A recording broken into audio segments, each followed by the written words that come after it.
Il faut être très attentif. C'est des textes pièges, parce que ça peut aborder le contexte de la guerre froide comme le contexte de la décolonisation. Maintenant, le seul élément qui peut vous guider, c'est la lecture du texte. Quand vous le lisez maintenant, les éléments qu'il y a là-bas vont vous guider. Vous saurez que là, vraiment, on parle de décolonisation. Ou bien, là, on parle de guerre froide. Donc, faites très attention. Souvent, ça arrive. Et c'est fréquent.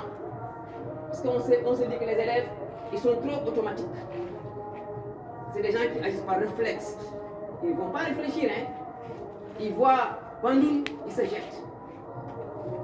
Alors c'est ça qu'on veut éviter. Lisez très bien vos questions. Très bien. Lisez la question. Il ne faut pas seulement commencer à présenter et vous arrêtez à là. Dire que c'est le texte qu'il faut présenter, vous commencez à présenter. Non, on a dit présenter la conférence. Alors c'est des pièges comme ça. Facilement, vous passez à côté pour des choses que vous comprenez. Alors quand on vous demande maintenant de présenter cette conférence-là, présenter une conférence, c'est très simple. C'est d'abord de dire où se trouve, où s'est passée la conférence, le lieu. C'est important. La date. C'est important. Et le pourquoi de la conférence. Ce que j'appelle les objectifs de la conférence. Voilà, on retient les trois éléments. Quand on doit présenter une conférence, voilà ce qui est nécessaire. Lieu, date, objectif. Il faut noter ça. Quand on vous demande de présenter une conférence, il faut situer le lieu où s'est passée la conférence, ça s'est passé quand, mais aussi l'objectif de la conférence. Pourquoi cette conférence a été convoquée. Sans maintenant aller dans les détails, on se limite à ça. Voilà comment on doit présenter une conférence. Donc lisez bien vos questions. On peut vous demander de ne pas présenter le texte, mais présenter la conférence. Donc, tous les gens qui vont présenter maintenant le texte, ils vont passer à côté. Et ce texte, certains déjà avaient présenté le texte. Ce texte intitulé la conférence de Bandoum est extrait. Alors, c'est ça. Parce que c'est pas ça. Oui, c'est ça le piège de l'examen. Et le pourquoi de la Donc, conférence. quand on vous demande de présenter une conférence, il faudra maintenant présenter la conférence par rapport à sa localisation, par rapport à la période de son histoire, le temps. Il est important, c'est quand. Mais aussi, pourquoi cette conférence. Sans maintenant entrer carrément dans les détails. Alors, si maintenant on doit présenter cette conférence-là, on peut dire que, en fait, Bandoum, c'est une ville. C'est le nom d'une ville qui se situe en fait dans l'île de Java.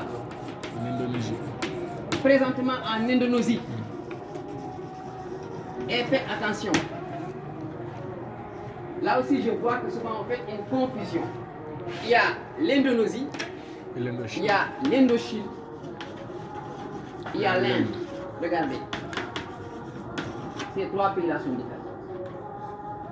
L'Indonésie, l'Indochine et l'Inde. Ces trois pays.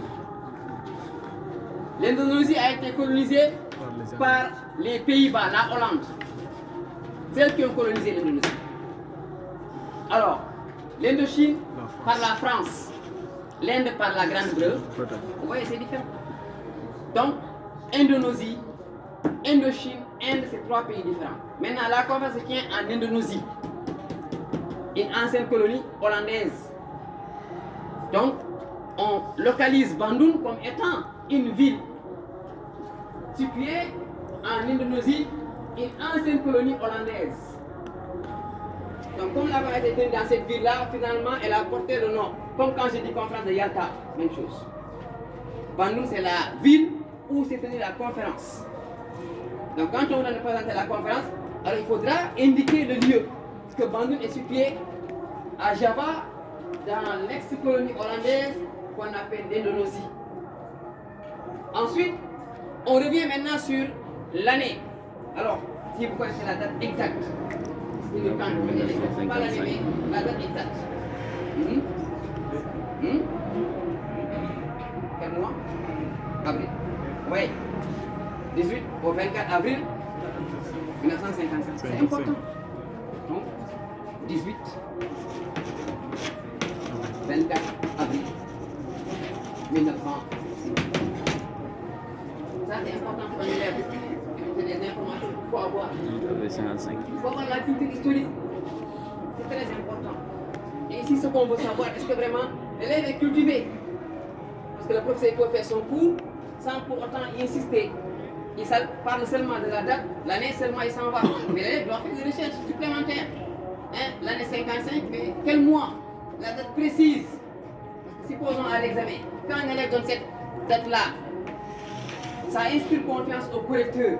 C'est dit automatiquement cet élève-là, il a vraiment des connaissances. Mais quand on met seulement 1955, c'est vague, c'est pas faux, hein? Vous aurez la moyenne. Mais quand quelqu'un met exactement la date, alors ça devient encore plus précis. Et ça peut attirer, ça peut aussi favoriser par rapport vraiment à ce que j'appelle les connaissances. Alors, on a présenté Bandoune par rapport à la localisation, Bandoune par rapport à la date, mais par rapport aussi aux objectifs. Vous avez dit que la conférence avait un double objectif. Dénoncer la guerre froide, dénoncer la décolonisation. Voilà les deux objectifs. Donc vous montrez cela. Cette conférence-là avait deux objectifs.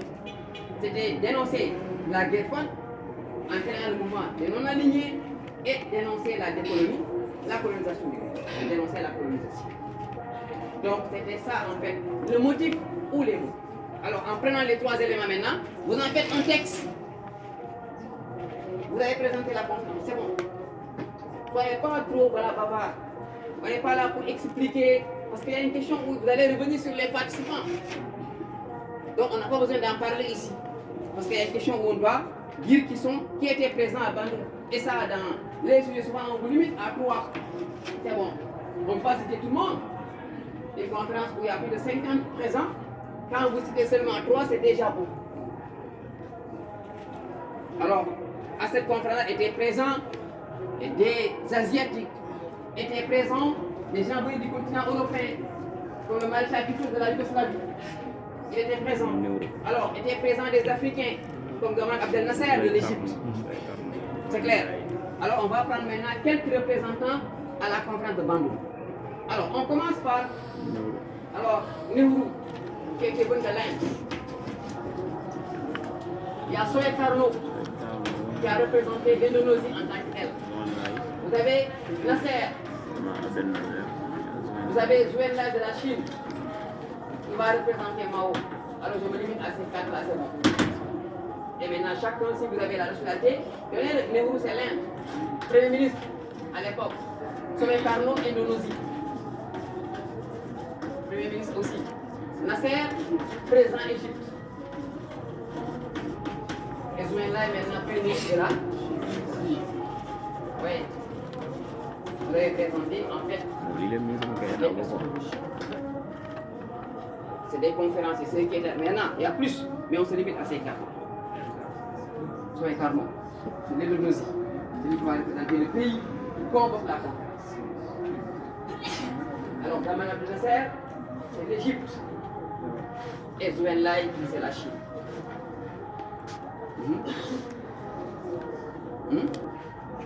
C'est un pays du continent européen.